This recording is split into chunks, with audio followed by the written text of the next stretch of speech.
Ryan Penagos, Executive Editorial Director for Marvel Digital. Hey Ryan, thanks for taking the time with us today. Happy to. Awesome. There's some massive changes going on at Marvel.com right now. And can you tell us about what the updates are and what fans should expect from the new site? Well, we're not really redesigning the site so much. It's really continuing to evolve and make cooler things for people to experience. And there's some stuff we have in the works that we really can't talk about yet, but it's making the user experience better.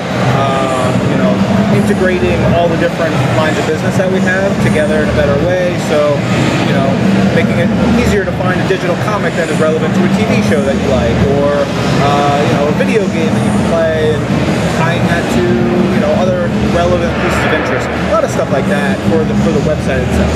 Okay. Reports are that Marvel's ending its run with Fantastic Four. Is that true? Are those rumors true? And what are your thoughts about that? We'll have to wait and see. I haven't seen these questions, so I can't really talk about a lot of things that you may want to talk about. Right. Yeah. Okay, yeah, I mean, it's just rumors that we've been hearing. So. Especially when it comes to rumors. Anything about rumors about comics, about movies, about TV, about video games, they're rumors. Right. I can't speak to those yet. Okay. When you see the future of comics going digitally, becomes increasingly more popular than printed ones, what's your thoughts on that? For us, it's like they're very much hand in hand. I think one complements the other. We have such, fans. Some fans want digital, some fans want print, some fans want both, and that's why we offer that.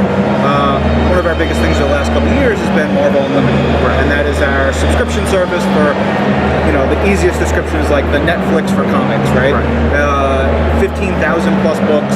We're adding, 20 odd books every week. Just about everything that we publish goes into there in about 6 months. So it's like the greatest place to go if you just want to read the books and you're not worried about keeping up to date every week. You come in on Marvel Unlimited, it's awesome. And we're announcing, when is this going live? Probably next week. Next week. All right. So we announced at New York Comic Con that we're adding the season 1 graphic novels to Marvel Unlimited, which is a huge deal. I said we need to add something bigger to the library, and so we have these great season 1 graphic novels, which basically look at the origins of characters. Okay. So we put Ant-Man, Doctor Strange, and Hulk, maybe. I think, in there, which are great for people who are excited about just these characters and these properties, want something that is a very easy entry point into those brands. So that's super important, and so we look at that. Marvel Unlimited is a really important piece of the comic book puzzle. That said, we're still doing tons of stuff with print comics. That's never going to stop. Really important to us. And we also have the individual sales for digital books. You get the codes inside certain books, if they're priced a certain point, make sure you get that code in there automatically. Do you notice that there's a generational thing as opposed to printed and digital? Like younger kids, are they going to go for the digital end of things, or is it still a mix? I'm not really sure. I haven't looked at the demos for, who's doing what, really spacing it out. I think it's a little bit wider than people would probably expect. I think it's less generational, more just like, I'm a fan, I'm going to read it, whatever's the easiest for me. And it's like, you guys don't live in New York, do you? New Jersey. New Jersey, all right. So I live in New York, and space is very limited. So for me, even if I wasn't in the industry, digital is the best way for me to do things, just because I don't have the room anymore for books. Especially with Marvel, I get a stack like this every week, and it just gets tough. So I buy all my books digitally, and it's partially just because of space. Now, with the introduction of Lady Thor, is Marvel testing the waters? Hold on. Her name is Thor. Sorry. Not Lady Thor. Her name is Thor. Well, with some people that are not familiar with... Sure. With the female version of Thor. Right, the female version of Thor, let me correct that.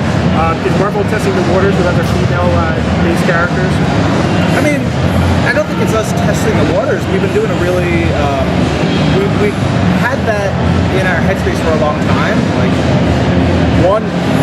Women make up a huge part of the fan base for our comics, our movies, our video games, our apparel, everything that we do. do. To ignore that would be tantamount to, business suicide.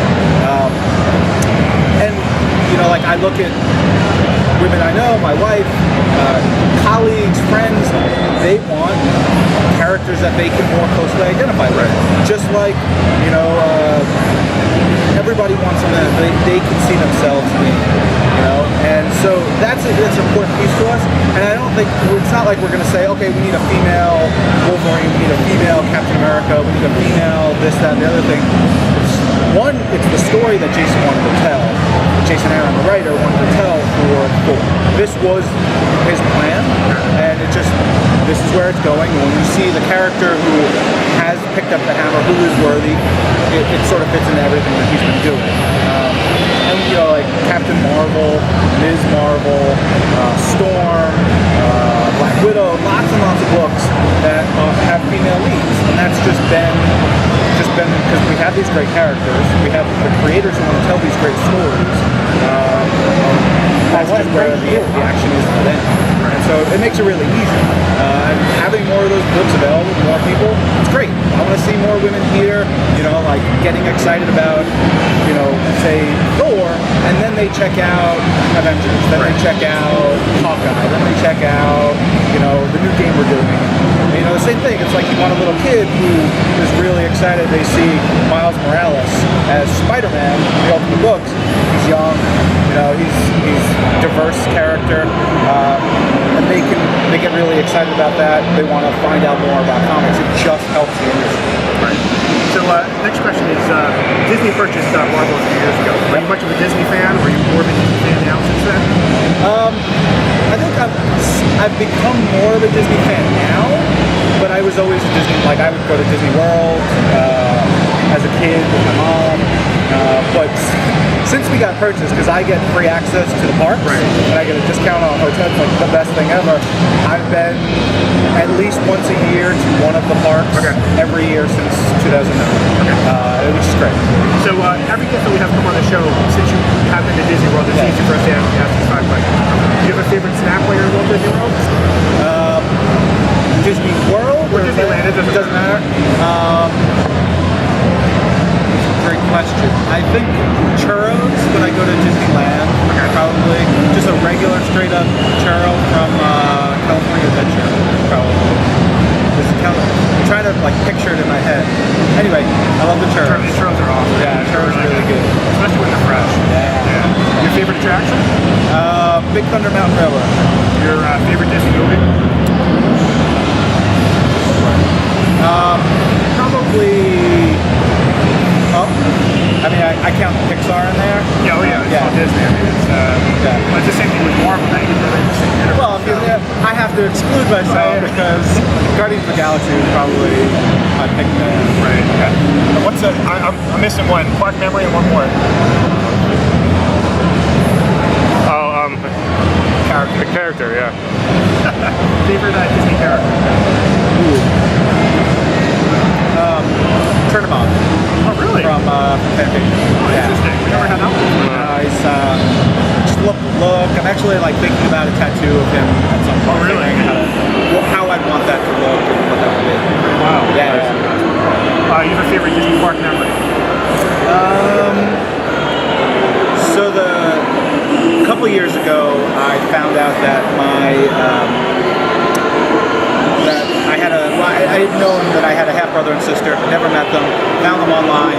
We actually arranged to meet up because they live in Florida. So the first time I saw them in person was at Walt Disney World. And I think that, to me, that was really cool. Spending a couple days with them was great. That's awesome. Yeah. Ryan, thanks so much for your time. Yeah, no problem.